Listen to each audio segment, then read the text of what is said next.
అసలు ఏం జరిగింది లగచర్లలో మీకు ఒక్క నిమిషం చెప్పాల్సిన బాధ్యత మా మీద ఉన్నది. ఎందుకు వచ్చిన మానుకోటకు చెప్పవలసిన బాధ్యత మా మీద ఉన్నది.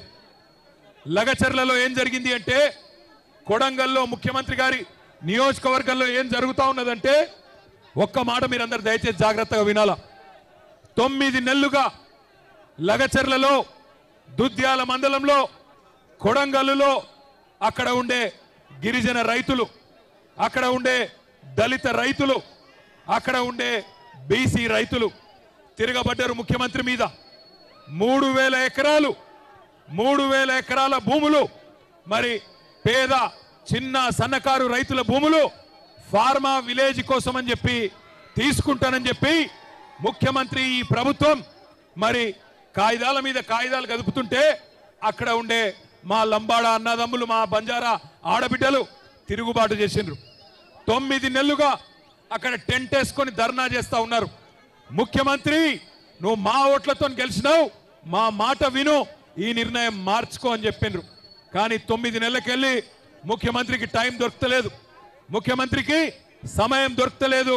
సొంత నియోజకవర్గంలో ఓటేసి గెలిపించిన అక్కడి ఆడబిడ్డలు, గిరిజన ఆడబిడ్డలను కానీ అక్కడ ఉన్న దళిత అన్నదమ్ములను కానీ కలుసుకునే టైం ముఖ్యమంత్రికి లేదు. ఎక్కే విమానం దిగే విమానం, ఢిల్లీకి పోవాలి రావాలి 28 సార్లు వేయండు, 28 రూపాయలు కూడా తేలేకపోయిండు. అట్లాంటి ముఖ్యమంత్రి ఈరోజు సొంత నియోజకవర్గంలోనే ఈరోజు తిరుగుబాటును ఎదుర్కొంటా ఉన్నాడు. మొన్న జరిగింది అధికారులకు వ్యతిరేకంగా జరిగిన నిరసన ప్రదర్శన కాదు. అధికారులు పోతే నిరసన వ్యక్తం చేసిండ్రు, అదే రేవంత్ రెడ్డి పోతే ఉరికిచ్చి ఉరికిచ్చి ఉరికిచ్చి కొట్టేటోళ్ళు మొన్న మా గిరిజన అన్నదమ్ములు. ఇది వాస్తవం. ఎందుకంటే మీకు తెలుసు, ఇదే భారతదేశంలో ఈయన కంటే నేను చాలా గొప్పోడిని అనుకునే నరేంద్ర మోడీనే, భారత ప్రధానమంత్రినే సంవత్సరం పాటు రైతులు ఆందోళన చేస్తే ఆ నల్ల చట్టాలు వెనుకకు తీసుకోక తప్పని పరిస్థితి. అది రైతుల పవర్, అది రైతుల పవర్ భారతదేశంలో. ఇలా రైతులతోనే పెట్టుకున్నాడు రేవంత్ రెడ్డి. చిన్న సన్నకారు రైతులు బక్కజిక్కిన ప్రాణాలు, వాళ్ళతోని ఇలా జులుం చేసే ప్రయత్నం చేస్తా ఉన్నాడు. మమ్మల్ని అన్నాడు, మాకు డీజీపీ గారికి ఫోన్ చేస్తే మానుకోటలో ధర్నా ఉన్నది, మా గిరిజన అన్నదమ్ముల కోసం, మా గిరిజన రైతుల కోసం, మా ఆడబిడ్డల కోసం, ఎవరినైతే మీరు ఇవాళ జైల్లో పెట్టినరో 30 మంది రైతులను, వాళ్లకు సంఘీభావంగా మానుకోటలో ఉండే మా బంజారా అన్నదమ్ములు కదులుతున్నారు అంటే ఆయన అంటాడు డీజీపీ గారు, అయిపోయింది కదా లగచర్ల, ఇక్కడెందుకు అంటాడు, మానుకోటలో ధర్నా ఎందుకు అంటాడు. ఒక్క మానుకోటలోనే కాదు రేవంత్ రెడ్డి, ఈ రాష్ట్రంలో అవసరమైతే ఎక్కడెక్కడ బీద వాళ్ళు ఉన్నారో, ఎక్కడెక్కడ గిరిజన రైతులు ఉన్నారో, ఎక్కడెక్కడ మా దళిత అన్నదమ్ములు ఉన్నారో, ఎక్కడెక్కడ బలహీన వర్గాల అన్నదమ్ములు ఉన్నారో, మొత్తం 119 నియోజకవర్గాల్లో అవసరమైతే ఆ కొడంగల్ బక్కజిక్కిన రైతుల కోసం తప్పకుండా బీఆర్ఎస్ పార్టీ ధర్నా చేస్తుంది, కదం దొక్కుతుంది, కదులుతుంది. నీ ప్రభుత్వాన్ని కూకటి వేళ్లతో పెగిలించేదాకా వదిలిపెట్టమనే మాట కూడా విజ్ఞప్తి చేస్తా ఉన్నా. ఇంకొక మాట నేను అడుగుతా ఉన్నా, మిమ్మల్ని ఆలోచించమని కోరుతున్నా. ఎవరి కోసం? ఫార్మా విలేజ్ అల్లుని కోసం అక్కడ ఫార్మా దుకాణం పెట్టి వాళ్ళ సొంత అల్లుని కోసం ఇవాళ పేదవాళ్ళ భూములు గుంజుకునే ప్రయత్నం చేస్తా ఉన్నాడు. ఈ ముఖ్యమంత్రి పేదోళ్ళ కోసం పనిచేస్తలేడు, అదాని కోసం, అల్లుని కోసం, అన్నగాని కోసం, తమ్ముడి కోసం, వాళ్ళ కోసం తప్ప రాష్ట్రంలో రైతుల కోసం కానీ పేదవాళ్ళ కోసం కానీ ఈ ముఖ్యమంత్రి పనిచేస్తలేడు. ఒక్కసారి ఆలోచించండి. ఇంకో 10 రోజులైతే సంవత్సరం నిండుతుంది రేవంత్ రెడ్డి ప్రభుత్వం కూర్చొని. ఏం చెప్పిండు అన్నాడు, యాదకొండల మీ అందరికీ మహబాద్కి వచ్చి ఇవాళ ఇక్కడున్న ఎమ్మెల్యే, డోర్నకల్ ఎమ్మెల్యే, అదేవిధంగా మహబాద్ జిల్లాలోని ఇల్లెందు ఎమ్మెల్యే సమాధానం చెప్పాలా. మీరే కదా ఇంటింటికి వచ్చింది, మీరే కదా గల్లీ గల్లీ తిరిగింది, 6 గ్యారంటీలు అన్నారు, 100 రోజుల్లో అమలు చేస్తామన్నారు, పేదవాళ్ళకు అండగా నిలబడతామన్నారు. ఏ ఒక్క హామీ అన్న అమలు అయిందా ఒక్కసారి చెప్పవలసిందిగా కోరుతా ఉన్నా. కేసీఆర్ ఉన్నప్పుడు రైతు బంధు పడుతుండేనా? పడుతుండే అంటే ఎస్ అనాలే. పడుతుండేనా? కేసీఆర్ ఉన్నప్పుడు రైతు బంధు టైంకి పడుతుండేనా? రైతు బీమా వస్తుండేనా? 24 గంటల కరెంట్ వస్తుండేనా? మరి రేవంత్ రెడ్డి వచ్చినాక వస్తున్నాయా? రైతు బంధు ఎగ్గొట్టిండా?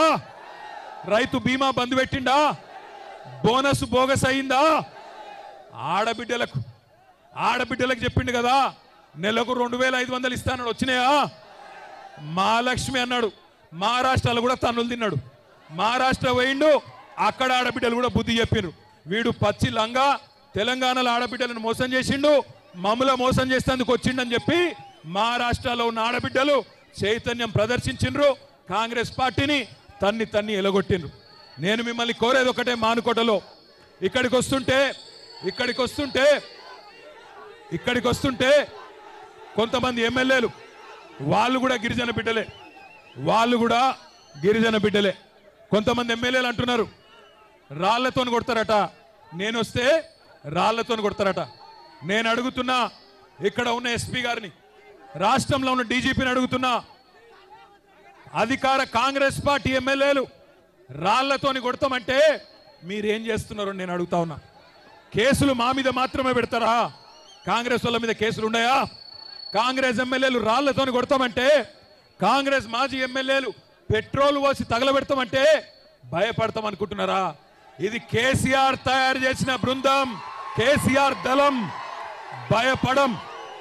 రాళ్లతోని మానుకోట సాక్షిగా చెప్తున్నా, మానుకోట రాళ్ల మహత్యమేందో తెలంగాణను అడ్డుకున్న ప్రతి ఒక్కడికి తెలుసు.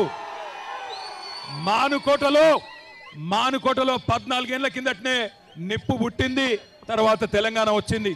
ఇవాళ మీరు వద్దంటే కోర్టుకు పోయినాం, మీరు పర్మిషన్ ఇయ్య అంటే కోర్టుకు పోయి కోర్టుకెళ్ళి పర్మిషన్ తెచ్చుకున్నాం. 1000 మంది అనుకుంటే 25,000 మంది తరలి వచ్చి ఈరోజు బ్రహ్మాండంగా ఈ ప్రభుత్వం మీద ఎంత కోపం ఉందో, ఈ ప్రభుత్వం మీద ఎంత వ్యతిరేకత ఉందో ఇవాళ ఈ మానుకోట మహాధర్నా చూస్తేనే అర్థమైతా ఉన్నది. నేను మీ అందరితో ప్రార్థించేది ఒకటే, తప్పు జరిగింది, మోసపోయినాం, పర్వాలేదు, ఏమి ఇబ్బంది లేదు, 4 ఏళ్ళు గట్టిగా కొట్లాడదాం. ఒక లగచర్ల కాదు, ఎక్కడ అన్యాయమైన గొంతిప్పుదాం. మొన్న లగచర్ల ఆడబిడ్డలు, మా బంజారా ఆడబిడ్డలు, మా బంజారా ఆడబిడ్డలు, ప్లీజ్ మాట్లాడి, గొంతు పోతుంది, మాట్లాడి. మా బంజారా ఆడబిడ్డలు 30 మంది రైతులను జైల్లో పెడితే వాళ్ళు భయపడలే. మీరు చూసింటారు, జ్యోతి అనే ఆడబిడ్డ 9 నెలల ప్రెగ్నెంట్. ఆమెను మేము అన్నాం, వద్దులే అమ్మా, నువ్వు ఉండు, ఢిల్లీ దాకా ఎందుకు, ఉండు తల్లి అంటే, లేదన్నా నేను బంజారా బిడ్డను కొట్లాడతా, తప్పకుండా రేవంత్ రెడ్డి భరతం పడతా అని చెప్పి ఢిల్లీ దాకా వచ్చింది. ఢిల్లీకి వచ్చి ఆ జ్యోతి అక్కడ ఉన్న మానవ హక్కుల కమిషన్ను, అక్కడ ఉన్న ఎస్సీ ఎస్టీ కమిషన్ను, అక్కడ ఉన్న మహిళా కమిషన్ను కలిసి ఆమె బాధ చెప్తుంటే, ఒక జ్యోతి, ఒక దేవి, ఒక సోనీబాయి, ఒక కిష్టీబాయి, అదేవిధంగా మిగతా ఆడబిడ్డలు వాళ్ళ బాధ చెప్తుంటే ఆ కమిషన్ సభ్యుల కళ్ళల్లో కూడా కన్నీళ్లు తిరిగినాయి. వాళ్లకు కన్నీళ్ళు వస్తున్నాయి, కానీ ఇక్కడ ఉన్న రేవంత్ రెడ్డికి కానీ, ఇక్కడ ఉన్న కాంగ్రెస్ ఎమ్మెల్యేలకు కానీ గిరిజన బిడ్డల కష్టాలు కనబడతలేవు. అందుకే నేను అనేది, లగచర్లలో జరిగింది ఇవాళ రేపు మనకు కూడా జరగచ్చు, రేపు మానుకోటలో కూడా జరగచ్చు, రేపు మిర్యాలగూడలో జరగచ్చు, సాగర్లో జరగచ్చు, రాష్ట్రంలో ఎక్కడైనా జరగచ్చు. అందుకే ఒక దగ్గర ఒక్కలకు అన్యాయం అయితే, ఎట్లయితే ఒక కాకికి దెబ్బ తగిలితే 100 కాకులు వచ్చి కావుమని కాపాడుకుంటాయో, అట్లాగే తెలంగాణలో ఏ గిరిజన బిడ్డకు అన్యాయమైనా, ఏ గిరిజన ఆడబిడ్డకు అన్యాయమైనా రాష్ట్రం అంతా కదలాలే. మా గిరిజన అన్నదమ్ములు కదం దొక్కాలని విజ్ఞప్తి చేస్తా ఉన్నా. మీరే కదా ఆనాడు కేసీఆర్ ను డిమాండ్ చేస్తే, మీకోసమే కదా 6% రిజర్వేషన్ 10% చేసింది. 6% రిజర్వేషన్ చేసింది, 10% కేసీఆర్ గారు చేసిన మాట వాస్తవమేనా? కేసీఆర్ గారు 6% రిజర్వేషన్ 10% చేసిన మాట వాస్తవమేనా కాదా? పోడు భూముల పట్టాలు ఇచ్చింది వాస్తవమేనా? తాండాలు పంచాయతీలు చేసింది వాస్తవమేనా? మరి ఇన్ని చేసిన కేసీఆర్ గారు సరే కొన్ని మాయ మాటలు నమ్మి మోసపోయినాం, ఇబ్బంది లేదు. కానీ రేపటి రోజున ఈ రేవంత్ రెడ్డిని, కాంగ్రెస్ ప్రభుత్వాన్ని మానుకోటలోనే కాదు, ఊరూరా ఉరికిచ్చి కొట్టే బాధ్యత కూడా, ఉరికిచ్చి ఓట్లతో తరిమే బాధ్యత కూడా మీరే తీసుకోవాలా. మానుకోట ఇది మొదటి అడుగు మాత్రమే.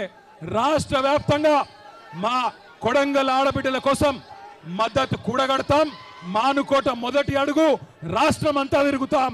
రాష్ట్రంలోని ప్రతి తాండా ప్రతి పల్లె నుంచి కూడా పెద్ద ఎత్తున రైతులను కూడగడతాం. రేవంత్ రెడ్డికి కాంగ్రెస్ ప్రభుత్వానికి వ్యతిరేకంగా మద్దతు కూడగడతామని చెప్పి కూడా తెలియజేస్తూ మీ అందరికీ పేరు పేరున మానుకోటలోని తాండాల నుంచి గ్రామాల నుంచి తరలి వచ్చిన మా అన్నదమ్ములకు ఆడబిడ్డలకు పేరు పేరున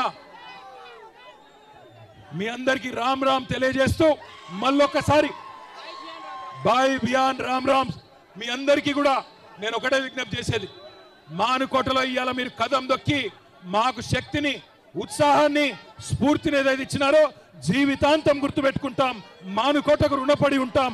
తప్పకుండా మా గిరిజన బాతికి ఎక్కడ కష్టం వచ్చినా బీఆర్ఎస్ అంటే భారత రాష్ట్ర సమితి మాత్రమే కాదు, బంజారా రాష్ట్ర సమితి అనే విధంగా మీకోసం కదులుతామనే మాట కూడా తెలియజేస్తూ జై తెలంగాణ గట్టిగా అన్ని పిడికి లేవాలి. జై తెలంగాణ వెనకాల దాకా జై తెలంగాణ.